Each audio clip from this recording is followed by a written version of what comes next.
تو ابتدا کے لیے سب سے پہلے آغاز کرنے کے لیے آپ اسم فعل حرف کی پہچان کریں گے. تو جب اسم فعل حرف کی پہچان پہ آپ کو بالکل دسترس حاصل ہو جاتی ہے، اس کے بعد آپ آگے اجرا کی طرف بڑھیں گے کہ اس کی تقسیمات کیا ہیں. جب تک اسم فعل حرف کی پہچان نہیں ہوتی اور آپ بالکل ایک ایک کلمے کو الگ نہیں کر لیتے. کلمہ بھی بڑی پہچان کا عامل ہوتا ہے کہ کلمہ حرف بھی کلمہ ہوتا ہے، فعل بھی کلمہ ہوتا ہے اور اسم بھی کلمہ ہوتا ہے. اب کلمے کی 3 قسمیں ہیں، اسم بھی کلمہ ہے، فعل بھی اور حرف بھی. جیسے مفرد لگا لیں یا کلمہ اوپر لکھ لیں، کلمہ لکھیں پھر بھی 3 قسمیں بنے گی. 6 اقسام لکھ لیں پھر بھی یہی 3 بنے گی. مفرد لکھ لیں پھر بھی اس کی یہی 3 قسمیں بنے گی. اقسام ثلاثہ کوئی پوچھ لے کون کون سی ہیں، پھر بھی یہی 3. ایک چیز کی 4-5 نام بن جاتے ہیں. ادھر میں 6 اقسام پوچھوں تو آپ کیا جواب دیں گے خالد؟ اقسام ثلاثہ سے کیا مراد ہے؟ مفرد کی 3 قسمیں ہیں. ہاں، کلمہ کی کتنی قسمیں؟ بات ایک ہی چل رہی ہے نا. تو یہ پہچان ضروری ہے. اب بسم اللہ الرحمن الرحیم الحمدللہ رب العالمین. میں آپ کو شروع میں سے ایسے بتاتا ہوں کہ یہ حرف ہے. حرف کیوں ہے؟ جو علامات اسم. آپ نے تو جب اجرا کرنا ہے تو ایسے کرنا ہے کہ با جار ہے، جارہ ہے، حروف جارہ 17 ہیں. یہ حرف ہے. حرف اس لیے ہے کہ یہ اسم یا فعل کے واقع ہوئے بغیر اپنا معنی نہیں بتا سکتا. اگر با کو الگ کر دیا جائے تو اس کا کوئی معنی نہیں ہوگا. تو اب با جو ہے اس میں لفظ اسم کے ساتھ ملنے کی وجہ سے معنی دے رہا ہے. تو یہ حرف ہے. حرف کی 2 قسمیں ہیں، مبانی اور معانی. مبانی وہ ہیں جو الف با تا سا حروف ترجیع ہوتے ہیں. اور معانی کی آگے 2 قسمیں ہیں، عاملہ اور غیر عاملہ. عاملہ کی 8 قسمیں ہیں، جارہ، مشبہ بالفعل، لا نفی جنس اور آگے حروف ناصبہ، حروف جازمہ، حروف ناصبہ در اسم. تو یہ سارے آپ نے 8 قسمیں ذکر کرنے کے بعد حروف عاملہ کی کل 15 قسمیں ہیں، عاطفہ، تہذیب، تفسیر وغیرہ، توقع اور ردا وغیرہ. تو یہ حرف کا اجرا ہو گیا. ان میں سے یہ جارہ ہے. جارہ کیا عمل کرتے؟ 17 ہیں، باؤتا و کاف الام و منظم الخلا ربا حشمینادا فیانا لا حتی الہ. اپنے ماں بعد اسم کو کیا دیتے ہیں؟ جار دیتے ہیں. ایسے ایک حرف کا اجرا ہوا ہے. تو پھر آپ نے علامات اسم تو ہے نہیں، علامات حرف تو نہیں ہے نا. تو علامات حرف تو ذکر نہیں کرنی. اگر کلمہ اسم یا فعل آ جاتا ہے تو پھر جب آپ نے یہ کہنا اسم ہے، اس میں کون سی علامت پائی جا رہی ہے، اس کی بھی پہچان کرنی ہے اور ساتھ علامات اسم ذکر بھی کرنی ہے اور مختار النحو والی ذکر کرنی ہے. یہ نہیں کہ آپ 3-4 ذکر کر دیں. 12 علامات کم از کم ادھر ہوں گی تو وہ 12 علامتیں آپ نے یاد کرنی ہیں اور وہی ذکر کرنی ہے، ہر بار ذکر کرنی ہے. ایک دفعہ اجرا شروع کیا ہے، آپ کے سامنے 20 مرتبہ لفظ اسم آ جاتا ہے، 20 مرتبہ.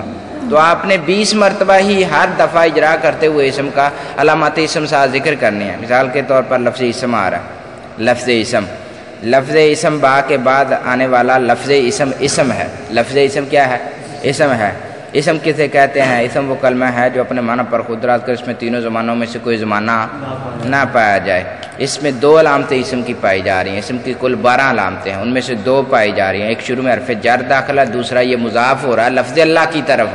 تو ادھر پڑھا تھا آپ نے مضاف ہونا، حرف جر کا داخل ہونا، الف لام کا داخل ہونا، موصوف ہونا، منصوب ہونا، مصغر ہونا، پڑھی تھی نا یہ ساری علامات. تو آپ نے پھر 12 علامتیں ذکر کرنی ہیں جیسے آپ نے پڑھی ہیں. پھر اس کے بعد آپ نے بتانا ہے ان 12 علامتوں میں سے 2 علامتیں اس میں پائی جا رہی ہیں لفظ اسم میں، اور وہ ہیں ایک حرف جر کا دخول اور ایک مضاف کا ہونا. تو اس کے بعد اسم بن گیا. اب اسم کے آگے 7 تقسیمات ہیں. آپ نے کتنی پڑھ لی ہیں؟ 5. مختار النحو کتنی پڑھ لی؟ 5. تو اس کے بعد آپ نے پہلی تقسیم سے لینا ہے لفظ اسم کیا ہے. پہلی تقسیم کے اعتبار سے یعنی کہ یہ مادہ کے اعتبار سے لفظ اسم مصدر ہے. مصدر کسے کہتے ہیں؟ مصدر کی تعریف کرنی ہے. مصدر وہ ہے جس سے اسماء اور افعال مشتق ہوں. پھر آگے مصدر کی اقسام میں سے یہ مصدر مطلق ہے. ٹھیک ہے. آگے لفظ اللہ. اب یہ بلکہ یہ پہلی تقسیم ہوئی ابھی. پھر دوسری تقسیم پہ آ جائیں. لفظ اسم کو دوسری تقسیم کے اعتبار سے دیکھیں کہ یہ جنس کے اعتبار سے کیا ہے، مذکر ہے یا مؤنث ہے.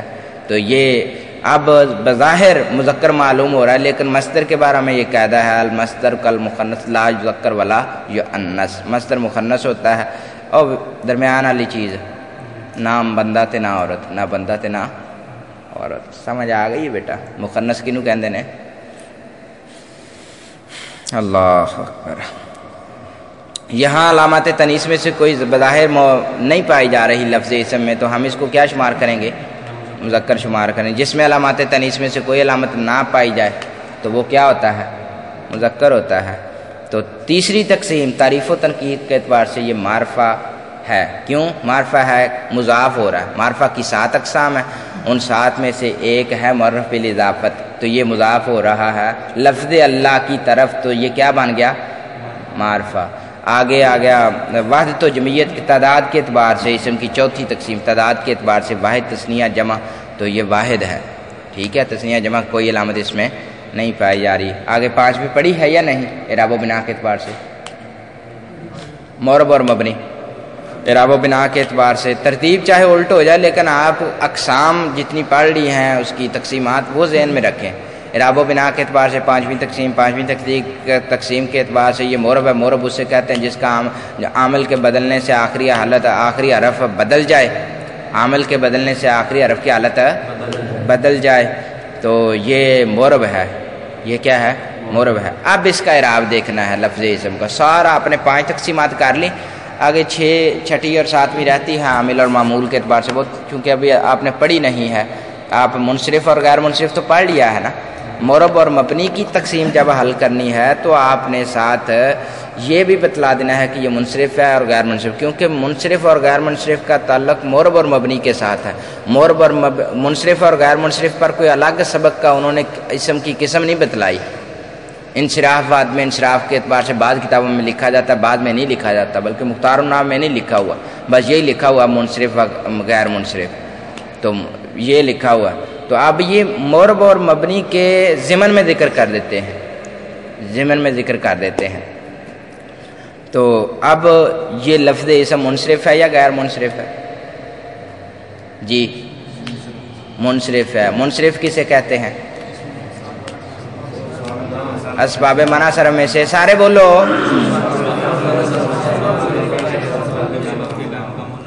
نہ پایا جائے. اسباب منع صرف کتنے ہیں؟ کون کون سے؟ ان میں سے کوئی ان 9 میں سے ادھر کوئی پایا جا رہا ہے، ان کو اسباب تسع کہتے ہیں. ان کو کیا کہتے ہیں؟ اسباب تسع میں سے کوئی لفظ اسم میں پایا جا رہا ہے؟ نہیں پایا جا رہا، تو یہ کیا بن گیا؟ منصرف بن گیا. کیا بن گیا؟ منصرف بن گیا. ادھر آ جا.